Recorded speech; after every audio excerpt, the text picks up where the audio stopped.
fun little fact. Benoit is French for blessed, and its Latin derivative, Benedictus, means the one who says the good, which, okay, I mean, he's a detective. That part makes total sense, but Blanc is literally just white. So in French, his name literally translates to blessed white.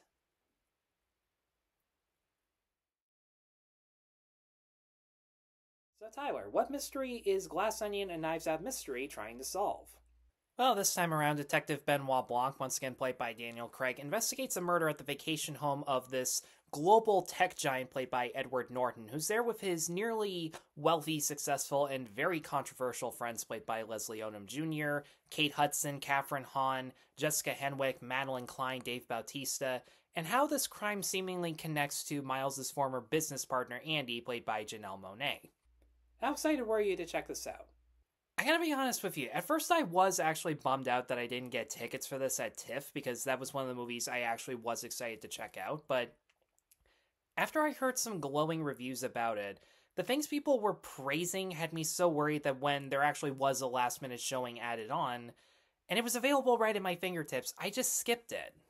Really? I thought you loved the first one. Oh, are you kidding me? I saw Knives Out like 3 times in theaters. It was a terrific murder mystery that was equal parts comedy and thriller. It had a very unique story structure. I loved the performances and the characters, but the anti-Trump rants that were a lot more outdated than most people would like to admit to, they raised some valid points, but there were valid points that were raised like before he even got elected, so it got old after a while, and when I heard that Glass Onion was quote-unquote even angrier at the 1%, I got really nervous about watching this movie. Nervous of what? As per usual, that it was going to be another movie focused solely on the message, where famous rich people do nothing but whine and complain about rich people with no self-awareness, as opposed to just telling a good old-fashioned mystery. If you wanted to see rich people whine about other rich people, what would you have watched instead? The View. Yeah, that's sad because it's true. Not to mention, Rian Johnson did a couple interviews where out of nowhere he just blurted out that Benoit Blanc is actually gay, and I just sat there and I went, okay, but what's your point? Well, what's wrong with that? There's nothing wrong with a character being gay. Anyone who's a longtime subscriber or has actually met me in real life should know that by now. The fact that I even have to defend myself and remind people of that is just fucking insulting. So what's the problem? It's not like being straight has anything to do with the story or the characters either. Well, unless they fall in love with someone over the course of the mystery. No, not really. But I mean, a character can be straight or LGBTQ all they want. I don't care. As long as the character itself remains great regardless of sexuality, and that any romantic relationship the character has should at least say something about that character. So, does he have a boyfriend or husband in this? Yeah, for like 5 seconds, and honestly, it wasn't even clear that he actually was a boyfriend. The actor playing the boyfriend, that's the entire joke, just the fact that, hey, look, it's that famous celebrity who's in it for like 5 seconds and wears an apron, which I guess means that he's gay and is Benoit Blanc's boyfriend. So, the boyfriend doesn't offer any support professionally or personally in the investigation. Nope. And Benoit doesn't fall in love with a potential suspect, feeling conflicted over his emotions, whether his detective skills are compromised or his current relationship is lacking. Nope. Are there any indications that he's gay? Like, does he smoke cigars? Really? I'm a therapist. I was bound to ask that, okay? Alright, I'll give you that one. Seriously though, are there any actual clues?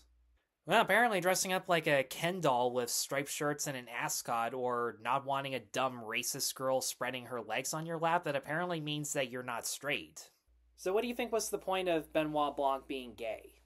I haven't got a clue. Either Rian Johnson thinks that straight white people shouldn't be heroes in movies anymore, or he just wants to feel like he's accomplished something. Tyler, you're always quick to blame a movie's problems on identity politics. Well, fun little fact. Benoit is French for blessed, and its Latin derivative, Benedictus, means the one who says the good, which, okay, I mean, he's a detective. That part makes total sense, but Blanc is literally just white. So in French, his name literally translates to blessed white. Okay, yeah, that is weird. There is no fucking way that that is unintentional. But you would like it if other sequels expanded upon the ideas we just mentioned, right? I mean, if they were any good, I'd love to see all the things that we just discussed, but Johnson hasn't done any of that yet, and I feel like he just made that character attribute just for the sake of gaining approval from his fans. Well, with that said, how was Glass Onion overall? Not gonna lie to you, 5 minutes in, I wanted to walk out. Why is that? Because it's another movie focused solely on the message, where famous rich people do nothing but whine and complain about rich people with no self-awareness, as opposed to just telling a good old-fashioned mystery. And how does the message factor into the story? Well, let's put it this way. The movie takes place over the course of one weekend in May of 2020. Rian Johnson decided to commentate on that? Yep, he and the cast decided they were going to lecture us on how we should have lived our lives during the lockdown. Rich actors who make more money than the working class that actually have more important jobs that the world actually depends upon? Yep. Rich people who didn't even have to worry about losing their jobs, their homes, well, okay, they've already lost their mental health when they went into show business, but I mean, the past couple of years certainly haven't helped them.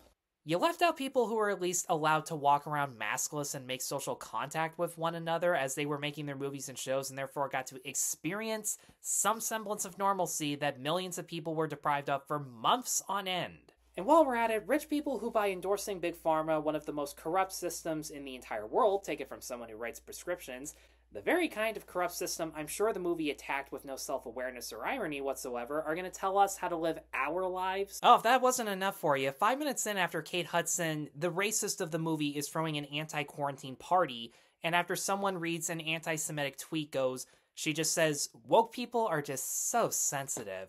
I just sat there and I went, fuck you, Rian Johnson. People who express complaints about woke culture, you have clearly never met one of those people in their lives and have clearly only seen them portrayed on the news or, again, had their tweets read out on social media. You've never actually conversed with someone who has disagreed with you on these topics. You say in your own script that there's a difference between speaking without thought and speaking the truth, but you clearly don't even know what that means. If I were to play devil's advocate for Johnson, I'd say the lockdown's commentary applies to the wealthy people who had the power to disregard those restrictions. Well, considering how many times average middle-class people have been featured on the news for doing the exact same things, and CNN makes like 2 obnoxious cameos in the first 5 minutes alone, which, you know, nothing suspicious about that. These attacks can and do apply to everyone. And look, I'm not going to act like everybody was making smart decisions over the course of the last couple of years. And I agree that at that point in time, it wasn't a smart thing to do.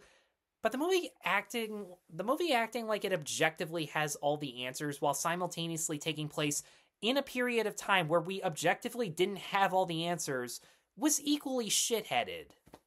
The more I have sessions with you about bad movies, the more I think this should have been the era where we made movies that distracted us from our daily troubles instead of shoving it in your face. But Johnson sounds like he's dumb enough to think he can play it both ways. This should have been the era where it didn't matter what race, gender, sexuality, or political allegiance you had, anyone could have enjoyed and connected with the movies being put out, but instead, everyone doubled down, and in doing so made the culture war an even longer, more frustrating and damaging waste of time. That's the thing about Glass Onion. You'd have to agree with every opinion Johnson has in order to enjoy it. You'd have to hate rich, capitalist, politically incorrect people so much in order to find the performances good, to find the comedy funny, and find the murder suspects so fun to hate.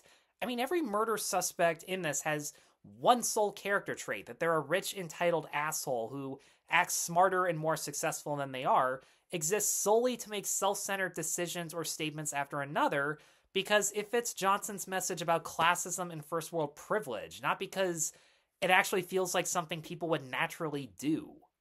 Not that that wasn't the case in the first Knives Out, though, right? Well, no, the Fromby family were rich, entitled assholes too, but at least they had fleshed out individual personalities, redeeming qualities to some of them, and moments where you actually laughed with them in between laughing at them. I mean, I can quote Michael Shannon going to Chris Evans going, "Have some more cookies! Maybe Harlan left a glass of milk in the will for you, asshole!" Like, that was a great line, and you actually felt for the majority of the characters because the youngest, most entitled brat out of all of them that everybody hates is lashing out because he had the very thing that he prized most in life taken away from him, which is his wealth and status. Like, that was a legit funny moment, and it actually tied into the themes. But there isn't a single redeemable or even memorable thing about these suspects, who are all just one-note caricatures of right-wing stereotypes in terms of comedy, and that got old really fast. That's incredibly disappointing, considering this is such an equally talented cast as before. Honestly, Leslie Odom Jr. and Kathryn Hahn were such blank slates that I kept forgetting their names. Normally, I have a lot to say about an actor's body language or facial expressions in regards to performances or characterization when it comes to the writing of their characters, but honestly, I have no way of describing either of their work because they were given nothing to do. Dave Bautista, I guess, is doing an Andrew Tate impression as this men's rights activist. That doesn't sound like a bad thing. Andrew Tate's a sexist pig. Oh yeah, that absolutely is true. His take on a girlfriend or wife having an OnlyFans and giving the husband 80% for doing nothing, that was fucking disgusting. But I mean, the satire of Bautista's character never actually addresses the problems with the philosophy of men's rights YouTubers, or why they even appeal to men in the first place. And it's clear that Johnson doesn't even want to understand him. And look, I get that. These guys generally are pigs, but you need to expose why they're pigs in order to mock them. Bautista's just a generic buffed up tough guy who's only a YouTuber for 30 seconds in the film, and if I'm being honest, his character is so stupid and weak, he actually makes Tate look like a smart and normal person, which, not a great plan. Exactly. And by God, Kate Hudson is way too fucking stupid to take her performance even remotely seriously as valid acting or a critique of upper-class citizens. This lady actually makes London Tipton look like Einstein, and really, how often can you say that? And look, in regards to how culturally and racially insensitive she is, I'm not saying people like her don't exist. I mean, current events have proven that part already, but I mean, at the same time, there's a difference between people who are like this based on stupidity, based on mental illness, and those who are legitimately hateful pieces of shit. And Johnson lumps all three of these categories together and suggests they're all the same and should be treated the same way. And again, in case current events haven't proven that already, they should not be treated the same way under any circumstances. There is a vast difference. And much like Toni Collette's Gwyneth Paltrow impression in the first one, I think my only assumption is that Hudson's character is representing either Julianne Hough's Halloween costume fiasco or the end of Paula Deen's career. And look, both of those things were bad then, and it's still bad now. But that's the thing, it was years ago, and neither of them have really done anything all that stupid since. So what was so relevant about the commentary there? And in this day and age with the internet and cancel culture, Hudson's character wouldn't be where she is in the story even with the support of Edward Norton, in case current events, again, haven't made that painfully clear. And the fact that Jessica Henwick's character, who disappears in the background so much, she had to have been the most underutilized character in the whole film, has only worked for Hudson with no other form of employment her entire career despite the shitstorm of controversies. Was I seriously supposed to buy into that? Can you talk about Rian Johnson's direction? There's hardly anything to talk about. The majority of stylistic features have more to do with the story structure in Johnson's script and the editing, since, once again, the mystery is told in a nonlinear fashion to make it more suspenseful and unpredictable. And I will say, the movie was clearly shot practically in real-life sets and locales that all look really gorgeous. I mean, it's Greece. How can it not look beautiful? But outside of generic shot-reverse shot coverage, the most Johnson really does with the camera is do these generic zoom-in tracking shots whenever a character makes a realization or says something profound, and there's the use of slow motion for comedic or dramatic effect, especially during the finale, just like the original. In fact, Johnson's already establishing a formula for what makes a Knives Out mystery. Do tell. Well, aside from one clue joke per movie, the murder usually takes place in this one lavish mansion belonging to the suspects, who are all spoiled, narcissistic, and or dumb upper-class citizens to tie in with the themes of class and equality, that in case you seriously hadn't noticed that before, characters tend to explain with never-ending rants about how the wealthy only care about money, and abusing their power, even amongst the wealthy characters themselves. Nothing about lower or middle class people being envious of such power and trying to get rich off of little effort and becoming the very thing they despise, which in my opinion is much more clever social commentary. But now the lower and middle class are just complete and utter perfect saints. Noah Segan always appears as a comic relief character. Joseph Gordon-Levitt always has a cameo with some voice in the background. Benoit Blanc, who always has a monologue about a type of food as he tries to solve the case, starts off investigating by himself, only to team up with one of the original suspects, a woman who's acquainted with the original suspects, but is looked down by them and just so happens to be a different class and race from the majority of the suspects. In the first one, she's Latin American. In the second one, she's African American. I'm willing to bet that means that in the third one, she will be Asian American. And look, as long as they're talented actresses and they give good performances, their race doesn't mean shit to me.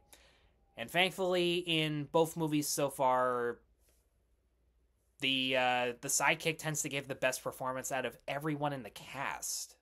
Was the mystery itself unpredictable? Yes and no. The eventual turn Johnson takes with Janelle Monáe's character was a mystery cliche, but it's one that's rarely used in modern media that nowadays it actually kind of feels fresh. But at the same time, with every major clue or red herring being presented to us through nonstop flashbacks that are narrated by exposition monologues, or the fact that most of the dialogue and character interactions are blatant exposition with little effort to hide that whatsoever, where they all tell each other who they are as if they somehow didn't already know that. Every twist and turn that you either see coming a mile away, or because of how underdeveloped everything else is, it has no emotional weight, even if it is actually a clever twist. Was there anything about the movie you actually liked? I was going to say the only parts I really liked about the movie centered on Daniel Craig as Benoit Blanc and his camaraderie with Janelle Monáe. Both of them give really solid performances. It was nice to see Benoit be a little more developed and vulnerable this time around. The lockdowns have made him so desperate that he would take on any case to solve in order to stimulate himself, and he supposedly becomes more impulsive with his detective skills as a result. And Monáe, Janelle Monáe in particular, really surprised me with what range she had as an actress. I've never seen her do anything like this before. And it's hard to describe without spoiling anything, but she plays a character that struggles with but has to hide personal emotions and memories she's experiencing over the course of the investigation in order to right the wrongs that have happened to her and her family. Because her motive was probably the most unpredictable aspect of the story, even if there's one convenience involving a bullet that was a little too coincidental. But there was one glaring issue I had with their investigation, which is, in the first movie, Benoit Blanc was a by-the-book detective who didn't take the law into his own hands and relied on his skills of deduction and interrogation in order to bring the murderer to justice. And part of Marta's redemptive arc was, while she was tricked into tampering with evidence and unintentionally tried helping a murderer get away, it was her own fault for not coming clean about her supposed mistakes sooner, and had she done so, her problems and her name would have been cleared a hell of a lot sooner. But thanks once again to Johnson's script, Benoit Blanc is now kind of a vigilante who solves this mystery spying on people, recording them without their permission or authority.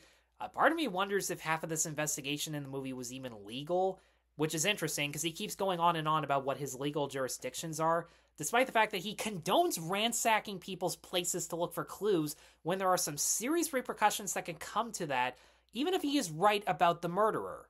Detectives do this all the time in movies and shows. You like movies and shows that do this.